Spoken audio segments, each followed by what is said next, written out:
promote kita bertemu lagi di Bengkel Channel, informasi terkait dengan perkembangan di wilayah Kelurahan Bejongan. Pada sore hari ini kita kedatangan tamu istimewa dari Kecamatan Kelapa II yang khususnya datang ke kita untuk melakukan kegiatan koordinasi terkait bakti sosial di masyarakat. Pada sore hari ini saya akan memperkenalkan Bapak Antoni Dwi. Pak Antoni, selamat sore Pak. Yang kedua Bapak Gus Kusnadi, selamat sore Pak. Selamat sore Pak. Pak Antoni ini salah seorang pengurus dari PMI Kecamatan Kelapa II. Jadi kita akan bincang-bincang dengan Pak Anton. Ini panggilannya kayaknya sih sederhana banget, Pak Anton gitu ya. Tapi ini nomor panggilan-panggilan di Eropa sana. Pak Anton, selamat sore Pak Anton ya. Selamat sore Pak. Nah Pak Anton, sore hari ini kita di Bengkel Channel kita akan berbicara mengenai PSBB nih Pak, sama PSBB. Terus Bapak kan nanti perkenalkan bahwa Bapak ini dari pengurus PMI di Kecamatan ya, Kecamatan Kelapa II. Tentunya ada program-program yang terkait dengan PMI Pak Anton. Mungkin Bapak bisa sampaikan kepada masyarakat terkait dengan PSBB dan terkait dengan program-program PMI Kecamatan Kelapa II. Silakan Pak. Oke, selamat sore. Assalamualaikum warahmatullahi wabarakatuh. Terima kasih Pak Agus. Beliau ini selaku Ketua Pemda Kelurahan Bejongan. Terima kasih juga kita bisa hadir dan berkumpul sore ini. Santai tapi serius. Mudah-mudahan apa yang kita bincangkan sore ini itu membawa manfaat buat masyarakat khususnya di wilayah Bejongan. Sesuai yang dipertanyakan tadi, sejauh mana sih peran PMI di saat wabah COVID ini melanda? Dan itu kalau kita flashback ke belakang, ketika wabah COVID ini sudah mulai merambah khusus di wilayah Kelapa II, kami teman-teman dari PMI Kecamatan sudah mengadakan kegiatan bakti sosial bekerjasama dengan PMI Kabupaten tentunya sebagai induk kami melakukan beberapa kegiatan disinfektasi, penyemprotan ke tempat-tempat sarana ibadah, kemudian lingkungan, apalagi di tempat wisata atau yang dianggap sering ada tempat ramai di pinggir jalan. Dokumentasi juga sudah kita buat, di mana mungkin belum kita sampaikan. Itu dengan Ganar bekerjasama dengan Polres, karena kita dikawal dengan kepolisian dan TNI dalam rangka memberikan disinfektan baik ke wilayah tempat ibadah maupun ke lokasi-lokasi yang dianggap potensi keramaian itu ada. Kemudian terakhir kita bagi-bagi masker ke seluruh warga. Ada 5 titik kemarin di Bejongan, Kelapa II, Pamban dan Bendungan. Kemudian wabah ini berlalu dan kita akan membentuk satu program sendiri terakhir dengan Provinsi Banten mengadakan sibat, membentuk sibat di Madura. Juga beliau oleh salah satu dari koordinator di Kelurahan Bejongan Indah. Di Bejongan juga ada 3 kelurahan yang memang sementara ini masih dianggap rawan zona merah. Kelurahan BI, Bejongan dan Bendungan. Persiapan pertama kemarin kita sudah mengadakan rapat dengan para lurah terkait rapat tersebut di Bandung. Tidak lanjutnya adalah kemarin kita sudah Zoom streaming ya, rapat Zoom nasional. Mudah-mudahan dalam bulan ini program sibat segera bisa dilaksanakan dengan memberikan pertama edukasi kepada masyarakat bagaimana potensi wabah ini bisa menurun di masyarakat supaya masyarakat menyadari pentingnya itu kegiatan pola hidup bersih, kemudian juga menjaga jarak sama memakai masker, karena kita bisa sama-sama lihat kurangnya kesadaran masyarakat dalam memprotek minimal diri sendiri dulu lah, keluar tidak pakai masker. Ini kan potensi awal. Sampai saat ini PMI sudah berbuat banyak untuk masyarakat. Mudah-mudahan masyarakat mampu bisa menilai keberadaan kita. Karena saya juga terlapor dengan pimpinan kita dapat di Kelapa kegiatan apa saja dilakukan oleh PMI dan beliau selalu untuk yang baik kita PMI Kecamatan. Jadi Dan bagaimana kalau ngurusnya banyak itu dari sampai PNS gitu ya. Artinya sekarang masih dalam tahap pembentukan. Kenapa? Ketua kita sendiri dulu, saya kan sekretaris. Kemudian dia ketuanya Pak Ajak, Oh Pak Ajak. kan sudah mutasi. Yang jadi lurah Pak. Ya, beliau jadi karena dalam kurun waktu dipotong secara teknis itu kegiatan kita beralih jadi berjalannya roda organisasi PMI di kecamatan. Tentunya ada beberapa unsur yang terbentuk berupa pemerintah dari PGRI dengan adanya pandemi mereka ya di rumah gitu kan, kegiatan-kegiatan saya memang ada beberapa yang masih aktif. Untungnya kita dibagi ke siap menyelidiki kegiatan karena dengan 7 orang ini juga siap masuk ke dokter pula juga sudah mutasi dinas lain dan segala. Tapi dengan semangat kita tetap berjalan berapa protokol itu demi masyarakat kita berbuat banyak apa yang bisa kita lakukan. Jadi kurang lebihnya biar masyarakat yang lain sudah banyak diperoleh kita kemarin tempat ibadah seperti Al-Jamal dan Rama dan seluruh tempat ibadah yang ada di Kecamatan Kapolda sudah kita berikan desinfeksi. Tidak itu semua tidak. Pak Anton, kalau kita lihat ini kan Bu Camat sendiri membentuk satu gugus tugas di masing-masing kelurahan. Bagaimana hubungannya PSI dengan gugus tugas yang ada di yang sudah dibentuk ini dibentuk lah. Nah itu bagaimana hubungannya PSI dengan satuan tugas yang ada di satuan gugus tugas yang ada di masing-masing kelurahan? Kalau ranahnya ke sana itu kan lebih dominan ke lurah banyak karena dibentuk dan dikerjakan oleh lurah gitu kan. Peran mereka tidak jauh beda, memberikan edukasi kepada masyarakat mengenai bagaimana kita memutus masalah COVID-19. Konteksnya kepada hubungan kami sejauh kita melakukan program kerja di bawah itu kita mengajukan ketika ada maupun di program ketika ada sebagai warga kita pendaftaran dari camat untuk selalu berkoordinasi. Jadi kita lakukan besok kita akan melakukan penyemprotan di kelurahan Bendungan koordinasi dengan lurahnya. Nah itu tugas lurah untuk mengendalikan tugas gugus masing-masing gitu Pak. Jadi ranahnya memang beda Pak. Pak Anton, kalau misalnya nih, ini di PSI ada Satgas, ada juga ada. Kalau misalkan ini PSI, apakah dalam hal ini betul dilengkapi dengan alat pelindung diri dan lain sebagainya, itu gimana Pak? Apa dilengkapi pada saat tugas pada saat dinas? Itu ada kelengkapan diri yang dilakukan oleh tim PSI terhadap pada saat penyemprotan dan lain sebagainya. Oh, untuk eksekusi penyemprotan kan dilakukan oleh tim lokasi. Tim mereka yang turun Pak. Kita hanya mengawal dan setiap pelaksanaan tugas yang dilakukan oleh TNI Kabupaten selalu memakai APD. Baik itu rapid test di Pasar Kelapa 2 kemarin bekerja sama dengan Kelapa 2. Kemudian ketika penyemprotan baik lewat gunner maupun ke bawah ke tempat-tempat ibadah selalu pakai APD-nya lengkap.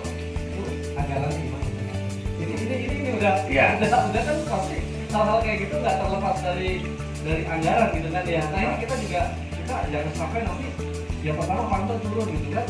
Kalau nggak dilengkapi APD jangan-jangan saya kan ada keluarga saya juga kan. Nah ini kan perlu itu waspada sama kayak gitu Pak. Kebetulan karena ini program kerja dilakukan, artinya itu kabupaten sudah melaksanakan. Ini proyek kecamatan hanya menjadi guide wilayah mana saja yang dianggap perlu kita support gitu. Kita nanti berperan pendamping. Kalau eksekutor mereka memakai APD lengkap dengan sarana dan prasarana yang ada, itu mereka kita pasti mendampingi sesuai juga dengan arahan kita. Besok ada penyemprotan kalau nanti titik mana saja yang perlu support gitu. Nah, sekarang tadi udah banyak lebar Pak Anton ini udah menyampaikan begitu kinerjanya kayak di Kecamatan Kelapa 2. Saya ke sebelah nih di vaksinasi ya, Pak ya juga Pak ini kan ambil hubungan ya Pak ya. Salah. Ya di Bencong kita ya Pak ya. Pak yang terkait dengan pola di PSBB ini kira-kira masyarakat bagaimana Pak? Apakah masyarakat ini kan sudah yang keempat kali nih Pak di PSBB ini? Apakah masyarakat sekarang ini sudah bosan, sudah jenuh, apakah sudah sampai taraf yang ya sudahlah kita terima aja barangkali PSBB ini daripada kita lapor dan lain sebagainya, jadi kita keluar aja. Itu gimana Pak Gus? Menyikapinya Pak Gus kalau kayaknya kita dalam terima kasih Pak Agus.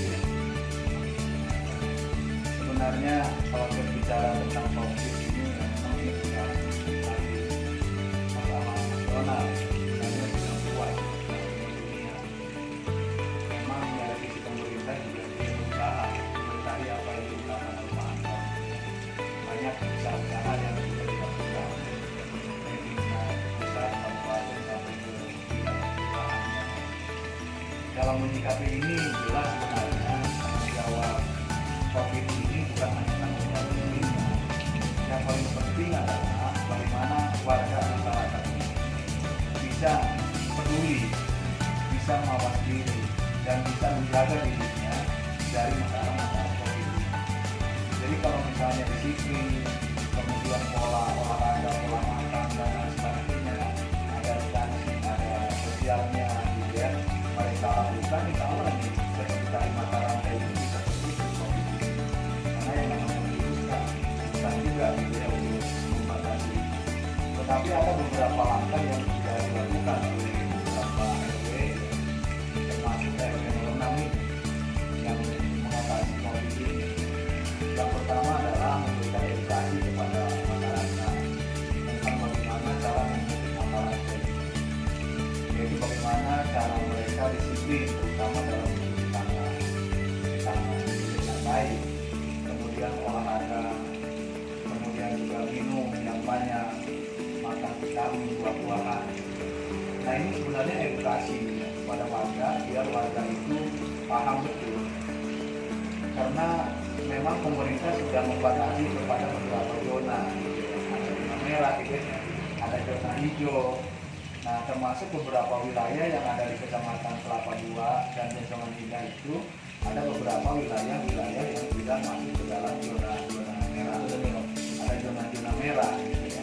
Nah tapi persoalannya sekarang ini kan sudah beberapa bulan gitu ya, ada beberapa perubahan, ada yang dari zona merah ke zona hijau.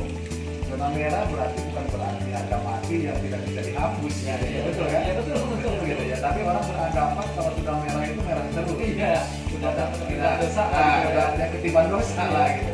Padahal sebenarnya zona merah itu kan bisa diatasi, gitu. bisa diselesaikan. Asal memang kali kembali kepada masyarakatnya, kepada warganya. Salah satu misalnya yang sudah dilakukan di PRW-an termasuk yang yang pertama adalah bagaimana penyemprotan disinfektan pertama ya. Biar warga itu paling tidak mengurangi masalah tadi. Kemudian yang kedua adalah bagaimana menjaga jarak dalam pola kehidupan. Karena warga itu terus terang aja Pak Agus ya, kadang-kadang kita ini tidak tahu siapa yang menularkan, siapa yang tertular itu. Karena kadang-kadang kita ngobrol santai-santai, tahu-tahunya ya orang itu terindikasi gitu ya. Ada yang nah ini ya kadang-kadang kita susah juga untuk mendisiplinkan diri gitu. Makanya jaga jarak ini perlu gitu. Kemudian masker, gitu. Pemasangan masker ini sebenarnya memang juga gitu ya. Kita ini kan perlu disiplin juga gitu. Nah selain hal-hal itu juga ada edukasi tentang kerohanian, keagamaan gitu.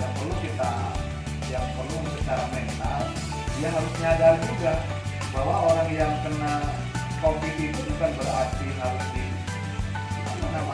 dikecilkan, dijauhi, tetapi mereka didekati ya.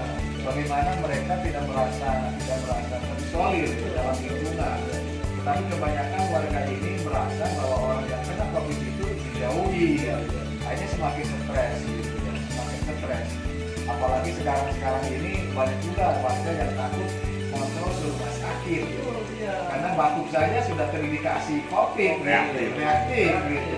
Nah kemudian baru perubahan suhu saja lebih dari 38 derajat terindikasi begitu. Nah ini yang perlu edukasi kepada warga, bagaimana warga ini paham betul gitu ya, bahwa COVID ini bisa diatasi dengan baik kalau kita memang disiplin dengan baik gitu. Nah ini perlu kerja solid gitu. Kerjasama antara pemerintah dengan daerah. Nah, ada juga yang memang perlu mendapatkan bantuan. Contoh ya Pak Agus ya, di lingkungan kita ada yang kena COVID, tapi RT dan warganya ya peduli yang memberikan sumbangan dari pihak warga, bukan dari pemerintah. Nah artinya kita sudah mencoba itu. Nah ini salah satu bentuk nyata bahwa kita adalah mengamati, kemudian selalu menjaga, kemudian selalu mengontrol, dan juga memberikan layanan yang baik kepada warga-warga yang itu. Mungkin di kantor juga mulai online, artinya pekerjaan jarak jauh. Pendidikan sekarang juga masih bersifat online, belum offline, karena PSBB ini kan juga ditambah. Kemudian ada normalisasi, ini kan juga masih panjang. Nah, yang banyak juga. Artinya yang harus kita hadapi dari sisi keadaan, karena termasuk pendidikan, termasuk kesehatan, kemudian dalam bentuk sosial. Karena kita juga harus menyadari juga bahwa orang tua yang memang usia yang rentan gitu kali ya, bagaimana kinerja yang baik, kerjasama yang baik antara pemerintah dengan warga kita. Ya, COVID ini cepat berlalu ini. Ya betul Pak Anton ya, Pak Agus ya. Panjang lagi. Kalau sudah panjang terus kan susah juga. Itu dia. Untuk offline susah gitu. Nggak selesai-selesai. Nggak selesai. Masyarakat harus makan. Masyarakat harus makan, harus kerja, betul kan? Cari duit, betul kan? Kalau enggak, Kalau enggak ya makanya nanti jangan sampai timbul kejahatan. itu dia. Gara-gara lapar, gara-gara perut tidak sehat, betul kan? Iya. Nah ini perlu pemahaman dari sisi sosial, dari sisi kesehatan, dari sisi ekonomi, dan dari sisi agama. Ya, gitu ya. Kalau Terus, ya nah, siap, betul. boleh. Kan kalau di lingkungan itu kan ada yang orang menanggapinya dengan PSBB diperpanjang ini, ada yang suka, ya kan? Ada yang oke, PSBB lagi. Iya. Kita kan lapar kan gitu. Kita nggak bisa keluar, kita nggak bisa ini. Hal-hal kayak begitu kan, ini pasti muncul ini masyarakat. Ini gimana kalau kayak di wilayahnya Pak? Ada nggak hal-hal yang kayak gitu yang dirasakan oleh masyarakat? Kita memang melihat sesuatu itu harus general, harus melihat secara umum. Iya. Memang warga ini terus terang saja sudah tingkat kejenuhannya sudah ada. Iya. Melihat situasi begini itu sudah jenuh gitu. Artinya kerja kan susah, mencari nafkah susah Pak Anton ya. Kemudian juga cara-cara lain juga artinya selalu dibatasi oleh waktu, dibatasi oleh keadaan, gitu ya. Sehingga masyarakat merasa susah mencari. Tapi lambat laun insya Allah itu Pak Agus ya, mereka sekarang sudah mulai terbuka. Contohnya ya Gojek yang tadinya hanya mengantarkan makanan, nah sekarang sudah mulai boleh menarik orang gitu. Udah bawa orang, boleh kan ada aturannya begitu. Walaupun di beberapa daerah PSBB ini masih diperpanjang. Jadi jangan takut untuk menghadapi COVID, tetapi berusahalah untuk memutus mata rantai COVID. Nah, kalau sudah ada usaha yang baik gitu, untuk memutus mata rantai, ya apapun problemnya gitu, apapun yang menjadi masalah bisa dalam COVID ini bisa diatasi dengan baik, asal mengikuti pola-pola yang tidak baik. Nah sekarang contoh kasusnya ya Pak Agus tadi, kita kan banyak lah lingkungan keluarga kita yang punya anak-anak di sekolah. Ini kan salah satunya nih mengatasi. Jadi mereka ada rasa ketakutan juga kalau anaknya masih sekolah dan keadaan begini. Tetapi kalau melalui online terus juga biaya, pos untuk pembiayaan besar, biaya pulsa, biaya macam-macam gitu ya. Ini kan besar juga. Nah ini yang akan mengarah gitu ya, orang menganggap bahwa ini menjadi musibah nasional yang sangat besar. Nah ini yang perlu pertimbangan gitu, yang perlu pertimbangan bagaimana pola-pola ini bisa diatasi dengan cepat, tetapi dengan program-program yang tepat guna. Nah itu yang paling penting di situ. Nah seperti Pak Anton sekarang melalui PMI itu sudah tepat guna, gitu. Sasarannya jelas. Mungkin Pak Agus dari LPK gitu ya, dari lingkungan Benjolan kita juga pola-pola keluarga mungkin bisa lebih cepat. Nah bagaimana membangun sinergi, itu kan? Bagaimana membangun sinergi yang kuat antara lembaga-lembaga yang ada dengan warga, sehingga masyarakat tidak takut lagi menghadapi gejala-gejala begini.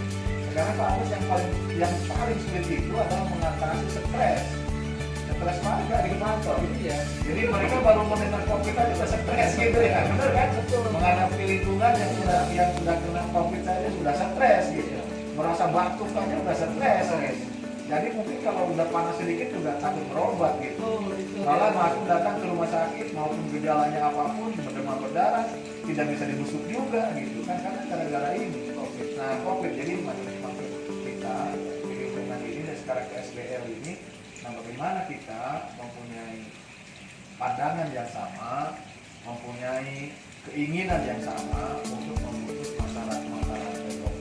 Nah, itu barangkali begitu, ada pola-pola ya, ada kinerja ya. Jadi ada program dari warganya juga harus disiplin, makan juga harus disiplin, betul kan? Merasa tanggung jawab, kemudian membatasi ini dengan protokoler yang jelas. Nah, itu barangkali Pak Agus. Ya, ya. Itu Itu silakan. satu masjid itu harus berapa disinfektan, Pak? Itu dia literalnya yang sedikit belum boleh. Oh iya, di lingkungan kami aja sudah 3 kali tuh. Udah 3 kali Udah ya? 3 kali. Dari PMI juga ya? Pak? Dari PMI ada, dari kesehatan. Semua, Pak. Dan juga ada juga dari swadaya masyarakat. Swadaya masyarakat. Kalau swadaya masyarakat itu kadang-kadang 2 minggu sekali Ya. untuk Jadi disinfektan. memang kita tidak full. Untuk awal-awalnya itu Kita mau begitu, Pak. PMI dulu, kita pasti oh ya ternyata ini efektif, biar masyarakat juga ikut. Nah, nanti kita memancing, Pak, memancing kebaikan. Dan sekarang jangan lupa juga panter Pak Agus, selain makanya di lingkungan kita selain ada penyemprotan disinfektan juga ditambah dengan penyemprotan DBD. Fogging ada fogging gitu, fogging. Karena itu udah termasuk ke dalam apa namanya musim yang berubah, Ya, ya. penyakit Intinya, yang berubah. Gitu. Hikmah dari kejadian ini membuat masyarakat menggunakan pola hidup. Nah, Betul. Kita kembali lagi ke PMI. Kita kembali lagi ke PMI. Pak Anton, kalau kita kembali ke PMI, dananya besar nggak sih PMI terkait dengan COVID PMI ini? Kalau kecamatan waktu itu kita sudah. Nggak punya dana. Gimana operasional kalau nggak punya dana di kantor? Alhamdulillah teman-teman ya, alhamdulillah teman-teman kita ya sektor itu mereka pun juga sudah Ya. mudah-mudahan kita dengan menemukan kebaikan kita dapat kebaikan juga. Ya. Dan saya juga apresiasi pimpinan saya sama yang lainnya itu support disupport kita Pak. Ada beberapa bantuan yang dikasih dari pihak kabupaten Tangerang itu kita lapor sabun, Wipol kita bagikan ke banyak semua kita bagikan dan dan sebagai tambahan aja Pak Agus bahwa disinfektan yang kita semprotkan di warga itu murni swadaya warga. Pemerintah belum, artinya sementara ini tidak mengumpulkan anggaran, mereka hanya support gitu ya, memberikan rambu-rambu, tetapi yang melaksanakan ya anggaran ekonominya adalah dari anggaran warga. Pak, apa ada ini ya Pak? Apa program pengabdian, misalkan program PMI pengabdian kepada masyarakat gitu kan? Tapi kalau program pengabdian PMI kepada masyarakat yang tadi salah satunya dengan cara ya nah maksud saya ini di kondisi COVID seperti ini ada nggak mesin-mesin yang katakanlah orang yang memerlukan transfusi darah dan lain sebagainya. Karena kalau ternyata darah itu kan stok darah itu tipis. Makanya gini, Pak. Itu dan itu, Pak. dari pihak PMI Kabupaten Tangerang tidak lelah Pak mengadakan kegiatan donor darah itu pada saat musim pandemi corona. Ya. Tim donor darah BD unit donor darah di Kabupaten tetap melaksanakan donor darah. Fungsinya apa? Supaya stok darah di Kabupaten Tangerang itu ada, gitu. Tidak terlalu habis, gitu. Karena banyak juga masyarakat yang memang kekurangan darah nanti harus didonasikan darahnya. Makanya di sini perlu kerjasama masyarakat. Sadar dengan Anda menyumbangkan darah itu kehidupan buat orang lain, Pak. Dulu waktu pernah saya ya diskusi lah dengan Bu Camat terkait dengan adanya di Kecamatan Kelapa II itu bank darah. Ini bagus di bank darah. Tapi sejauh mana kira-kira Pak Anton tahu nggak perkembangan? Kalau di PMI belum bank ada. darah. Kemungkinan itu nanti dari program kesehatan ya. Iya. Ya, karena Ada bank darah itu ya? di PMI kita belum. Belum Karena memang ada. kita sudah punya sentral, Pak. Kalau PMI bicara PMI untuk darah itu kita melalui kegiatan donor darah yang nanti darah tersebut akan dikumpulkan di PMI Kabupaten. Kabupaten belum punya bank darah ya Pak ya? Bank darahnya donor darah itu. Ya maksud saya di mana ketika seseorang sakit dan membutuhkan darah dia datang gitu kan. Seperti kalau orang selama ini kan kalau dia mau transfusi darah orang cari itu ke PMI yang Ya. di pusat enggak yang pusat Oh, di pusat di. pusat. Nah kalau di kabupaten ini ada nggak bank darah di PMI? Sejauh ini karena bidang di donor darah ya kita juga harus minta keterangan dari unit donor darah tersebut. Ada di kalau ada langsung bantu kan? Ada. Jadi memang Satu hal. memang begitu Pak Agus. Jadi selama ini yang kita lihat secara rutinitas PMI hanya mengadakan donor darah, menampung darah. Apa nanti dibahkan bank darah itu, nah mungkin nanti ada dari kesehatan kegiatan yang mereka mungkin dari PMD pusat ya ada yang namanya bank darah itu. Karena memang yang selama ini yang hanya mencari atau mendonorkan itu di bawah naungan PMD. Nah mungkin sekarang bulan-bulan ini lah, Juli Agustus ini, sama kegiatan sosial di bulan Agustus. Nah ini juga mungkin bulan-bulan ini ya mungkin harus dirancang dengan baik ya. Biar stok darah ini nggak kurang ya. Doni.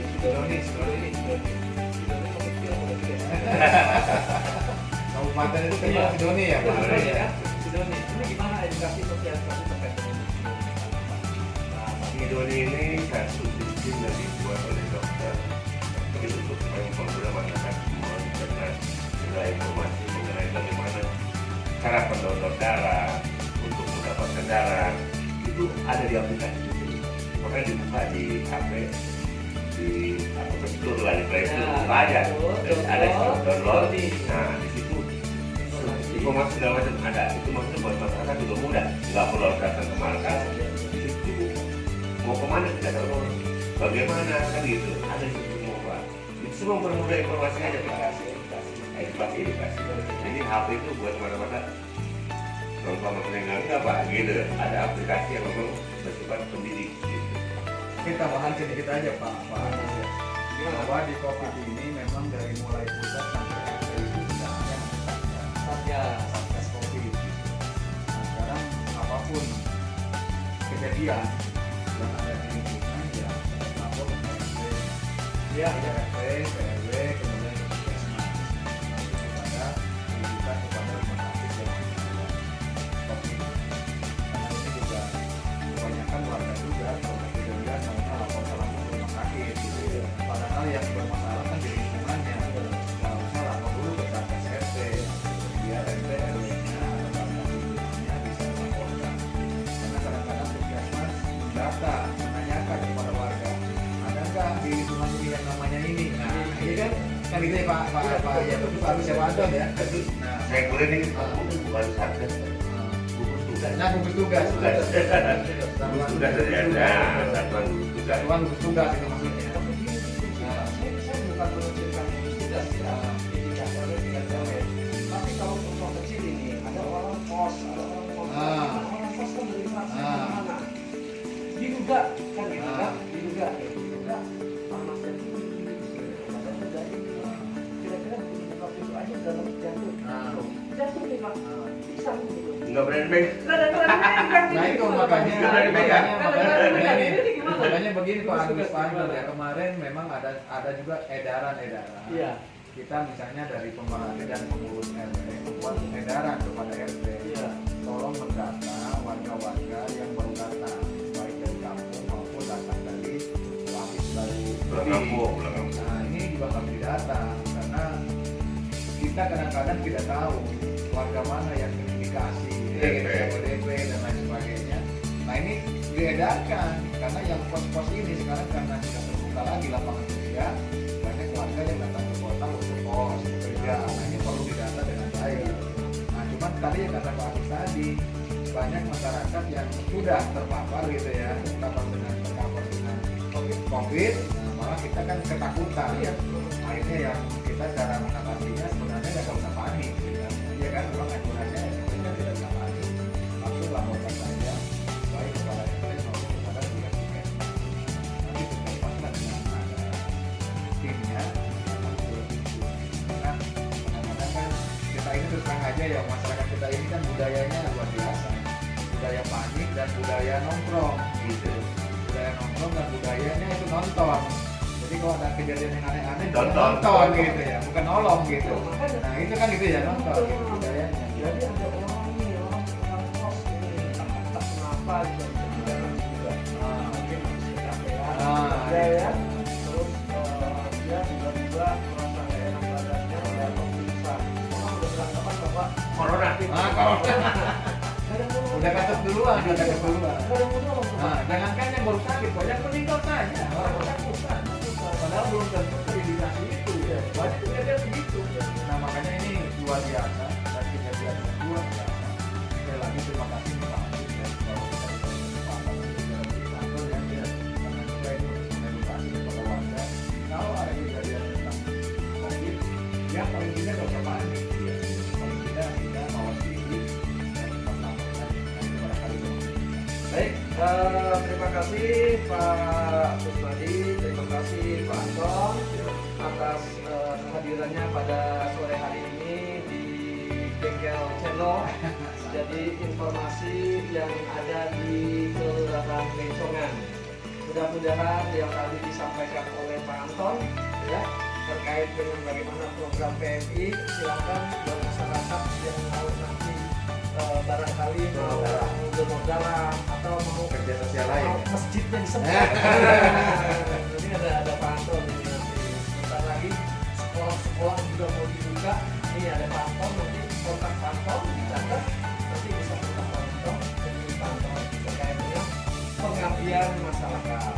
Nah, terima kasih Pak Kusnadi sore hari ini. Ini Pak Kusnadi ini saya kira menjadi satu perhatian daripada kemasyarakatan di Kecamatan Pelabuhan 2. Ya, terima kasih dan kita tetap jaga kesehatan. Semangat. Sehat terus Pak Anton. Meskipun ini pengabdian masyarakat, jangan takut, jangan mundur. Tetap Kalau semangat. tetap semangat. Tetap Jangan semangat. sampai nanti tetap semangat. Ya. Tetap semangat. Ya, nih. Sehat terus, salam sehat. Iya, Salam sehat. bicara biar tahu nih. Ya. Jadi biar nggak ada kantor nih. Iya, tapi tetap Semangat. Ya. Saya kira demikian. Ya. Lebihnya. Terima kasih dan terima kasih kepada Pak Anton, Pak Kusnadi. Terima kasih juga kepada masyarakat dan sampai jumpa di informasi yang lainnya lagi di Bengkel Channel. Assalamualaikum warahmatullahi wabarakatuh. Waalaikumsalam.